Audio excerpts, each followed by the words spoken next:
Hello tout le monde! Bienvenue dans cette nouvelle vidéo où aujourd'hui on va construire une petite pompe à essence. Donc comme je vous l'avais dit dans ma vidéo précédente que j'ai postée mercredi, qui d'ailleurs est vraiment très courte, hein, je fais cette vidéo seulement en vidéo, du coup je la fais pas en stream, donc elle sera un peu exclusive à YouTube. D'ailleurs n'hésitez surtout pas à vous abonner, à liker et à commenter, ça me ferait super plaisir. On est déjà 124 il me semble, ce qui est vraiment énorme, et n'hésitez pas non plus à aller me suivre sur Twitch. Bon voilà, ça fait un petit temps que j'ai pas posté de vidéo, mis à part les vidéos que j'avais postées avant, donc je tenais à me réexcuser. Évidemment, j'ai un peu perdu tout mon référencement, donc j'ai un peu le seum, mais je ne peux m'en prendre qu'à moi-même. En tout cas, si vous appréciez mon contenu, n'hésitez vraiment pas à liker et à commenter, ça m'aiderait énormément. Je ne parle pas plus et je vous laisse avec la vidéo. Donc, comme vous l'avez remarqué, j'avais un tas d'objets à mes pieds et c'est tous les objets que j'ai su préparer à l'avance pour faire ce petit bâtiment, cette petite pompe à essence. Donc ici, je viens commencer par mettre toutes des cloisons simples pour pouvoir former la structure de mon bâtiment. Donc j'ai décidé de faire le côté sur l'entrée parce qu'il y avait plus de place pour la faire tout simplement. C'est aussi une question de logique puisque souvent dans les petites pompes à essence, l'entrée est dirigée vers les pompes. Petit check pour voir si ça rend bien et je kiffe le rendu pour l'instant. Là, je vous montre à quel point c'est galère de se retrouver dans tous ces objets. C'est vraiment la misère. Je déteste faire ça, mais en même temps, j'ai besoin que mes objets soient préparés à l'avance. Ici, je viens mettre des bibliothèques en bois pour couvrir encore une surface et au milieu de ces deux bibliothèques, je rajouterai une petite cloison avec une fenêtre pour donner un peu plus de vie et un peu plus de réalisme. Évidemment, on est sur un thème Palm Spring, donc Palm Springs dit palmier, évidemment.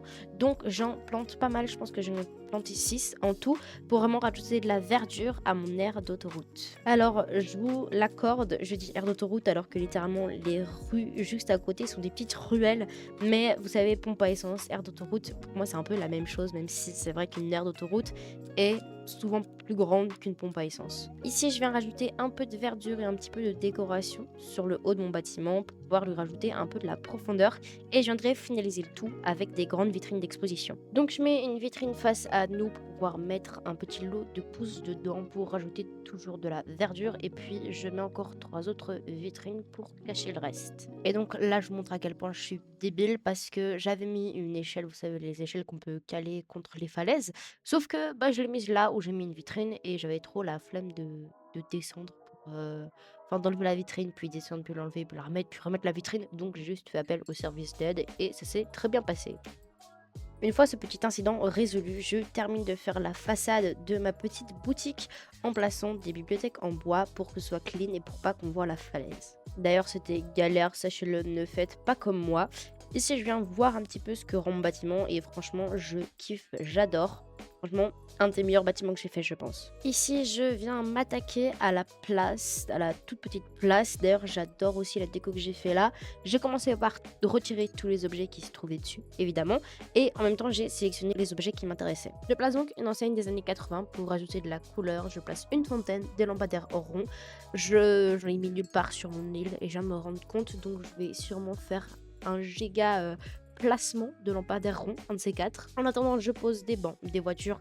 Évidemment, c'est logique, on est dans une aire d'autoroute. Hein. Jusque-là, tout va bien. Je place un petit tas de papier et je me rends compte que 2 bancs, c'est peut-être trop. Donc, je remplace par une jardinière haute. D'ailleurs, si jamais vous voulez la composition de mon bâtiment, je vous la mettrai en fin de vidéo. Donc ici, je viens ramasser les derniers meubles qui traînaient par terre. Maintenant que j'ai la place dans mon inventaire, je vais rajouter des cloisons courtes pour un petit peu égayer, pour un petit peu combler tout simplement parce que je trouve que ça faisait trop vide juste avec des bibliothèques comme ça. Ici, je vous laisse voir comment j'ai galéré à trouver un bon placement pour mes pompes, mais finalement, j'ai réussi à trouver quelque chose de plus ou moins correct et je suis assez satisfaite du résultat, même si je pense que je manque un peu de place. Évidemment, j'avais pas prévu de prendre une pompe rouge, du coup, au final, j'ai dû aller chez Serge pour aller modifier une pompe pour en avoir une rouge pour pas que ça fasse trop répétitif. Une fois cette petite galère avec les pompes passée, je viens placer une micro urbaine et j'ai décidé finalement d'écarter les pompes pour que ça fasse un peu plus aéré. D'ailleurs, je regrette un petit peu d'avoir pris cette micro urbaine en jaune. C'est la première micro urbaine jaune que je place sur toute ma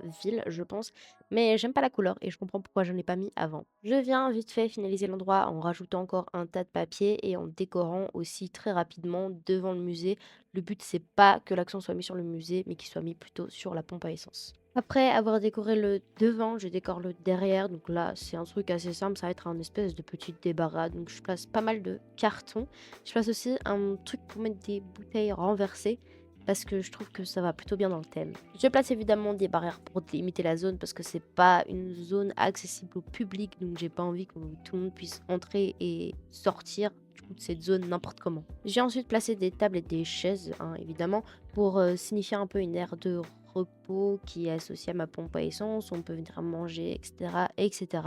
Même si les tables ne s'y prêtent pas à 100% puisque elles font un peu terrasse de café, etc.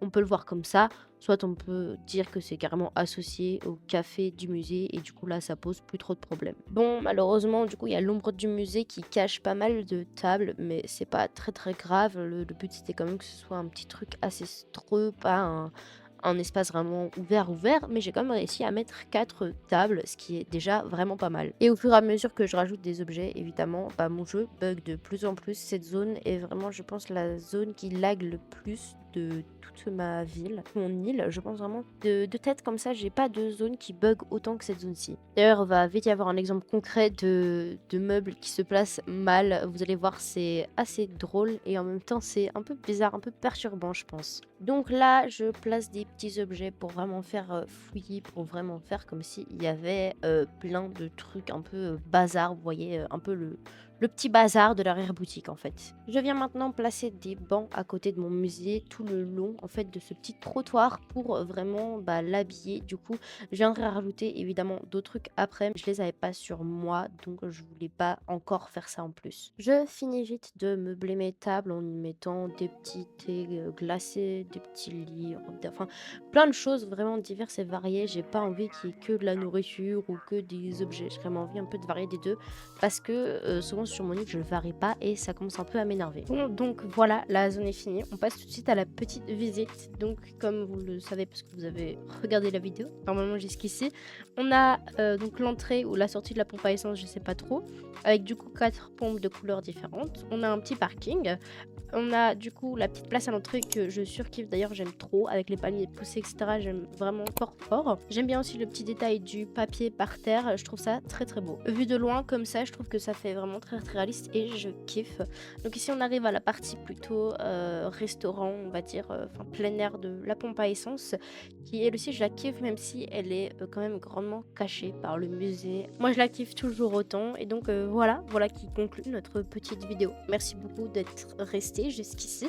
N'hésitez pas à vous abonner, à liker, à commenter. Bye bye tout le monde!